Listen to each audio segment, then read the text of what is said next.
Welcome back to the Deep Dive. Always a pleasure. Today we're heading over to Bangladesh. Okay. We'll be looking at a piece by Dan Mozena. All right. He's the former U.S. ambassador to Bangladesh. Interesting. And the piece is called What's So Special About Bangladesh? And it was published in the Daily Star Okay. on March 2nd, 2025. Gotcha. So Mozena visited all 64 districts of Bangladesh when he was ambassador. Wow. So he's bringing a pretty uniquely informed perspective. I bet. And his affection for Bangladesh really comes through in the piece. It really does. In fact, he opens by saying that while he might have left Bangladesh physically, his heart is still there. That's great. So what is it about Bangladesh that captivated him so much? Well, he keeps coming back to the people. Okay, so let's dig into that a bit. Yeah. What is it about the people? Mozena really believes that the people are the soul of Bangladesh. He talks about all the different people he met, farmers working their land, teachers shaping young minds, garment workers trying to build a better life. He was really struck by their resilience, their work ethic, and how they all share this dream of a better future for Bangladesh. He connects this individual spirit to a national movement, right? Yeah. He calls it the July-August uprising, a student-led revolution against authoritarianism. Oh, right. And this is where it gets really interesting. Okay. He doesn't just praise the students' courage, but he talks about why he thinks this specific movement could lead to real democratic change. So what makes this time different? Why is he so optimistic about this particular movement? Well, he points to a few things. Like- First, he says the student leaders went to Professor Muhammad Yunus for guidance. Okay. And, Professor Yunus is a Nobel laureate, Real. known for microfinance and social entrepreneurship. Right. But Mozena emphasizes that Yunus has no political agenda of his own. He's not driven by power. So he's a unifying figure. Exactly. Someone who can bridge divides and lead the nation through this turbulent time. It's smart of the students to recognize that they need someone like that. I agree. But even with Yunus leading the way, Mozena knows there are going to be challenges. Oh, yeah, definitely. He's very realistic about the obstacles ahead. Like what? Yeah. What are some of the challenges he sees? Well, he points out that there are forces both inside and outside Bangladesh that don't want to see it succeed. What do you mean? Well, there are extremists who want to take advantage of the chaos, Ah, and people who want revenge for past injustices, okay. and maybe even foreign powers who benefit from an unstable Bangladesh. It's pretty discouraging. It is. How can they possibly overcome all that? Mozena's answer is unity. Okay. He calls on all Bangladeshis to support the interim government led by Professor Yunus. So it's all about coming together. Exactly. He wants constructive feedback, active citizenship, and a shared commitment to building a democracy that works for everyone. So he thinks if they can do that, they can get past these challenges. He believes that if they stand together, they can withstand these challenges and create a future that lives up to their hopes. This idea of unity comes up a lot in his writing. It does. It seems like he understands that they need more than just a good leader. Yeah, They need this shared spirit, this determination to keep going. exactly. And he talks about what the interim government needs to do to really deliver on the hope for a democratic Bangladesh. Now that's what I want to hear about. What does he think needs to happen? Well, the first thing he says is that they have to make sure all citizens are safe and secure. That makes sense. People need to feel safe for democracy to work. Right.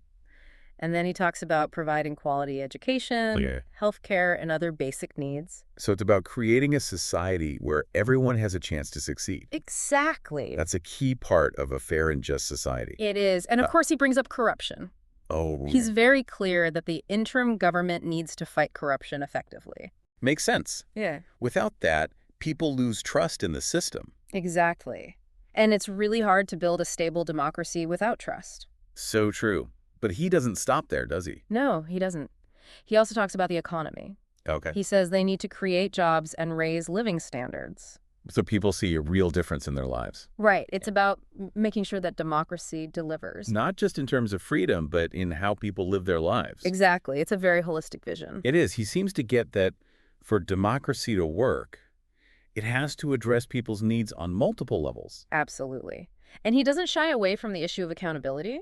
Oh, He says they need to hold accountable those who committed serious offenses against the people. I see. This is about dealing with past injustices and making sure that those responsible are held to account. I can see how that's important. How can they move forward without addressing what happened? Right. But I'm curious, does he have any specific ideas about how to do that?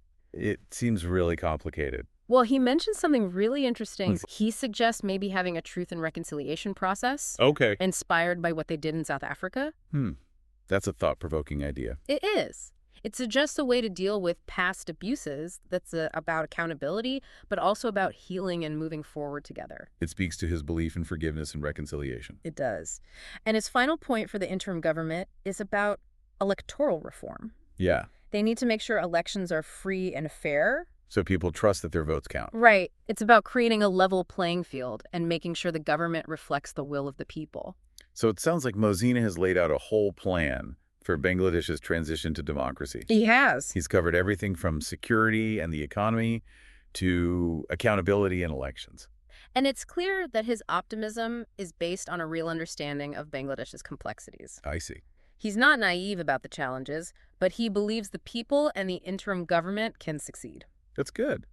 But why is he so confident? I mean, we've talked about all the challenges they're facing. Well, he thinks the people of Bangladesh have reached a turning point. How so?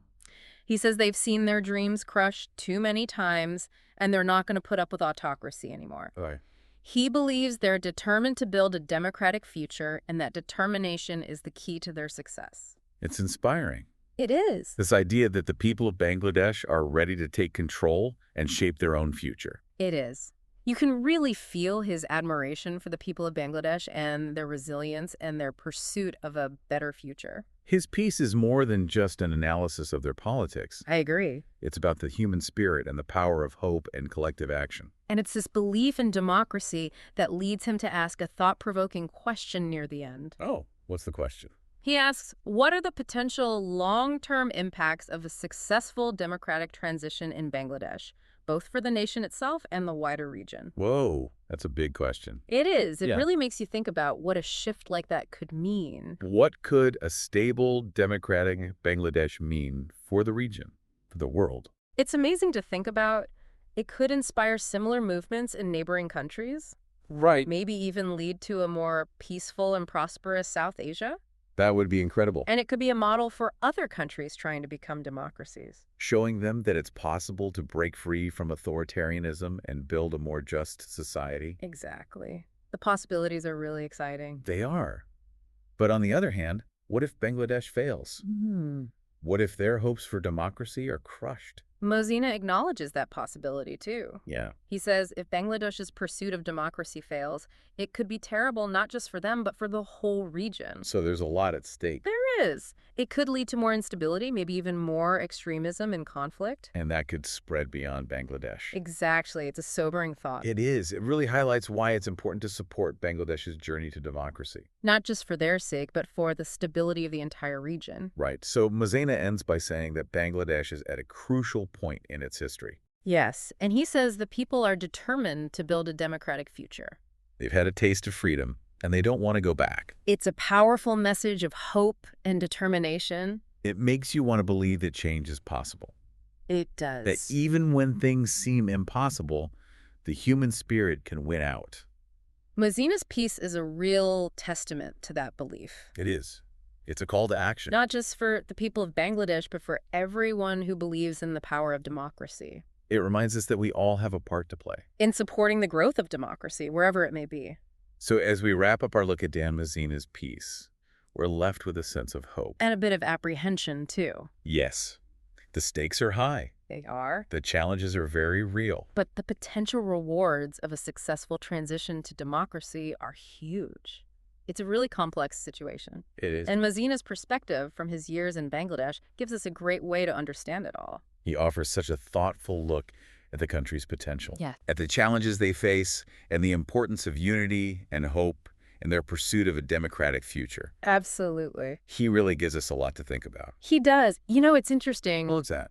Mozena was a career diplomat, Right. but you can really tell that he was touched by the people and the place. It's true. His writing goes beyond just politics. It does. It's about the human side of it all. Exactly. And that brings us to another point he makes. Oh, what's that? Well, towards the end, he asks this really thought-provoking question. Okay, I'm listening. He says, what are the potential long-term impacts of a successful democratic transition in Bangladesh, Okay. both for the nation itself and the wider region. Wow, that's a huge question. It is. What would it mean if Bangladesh actually achieved a stable democracy?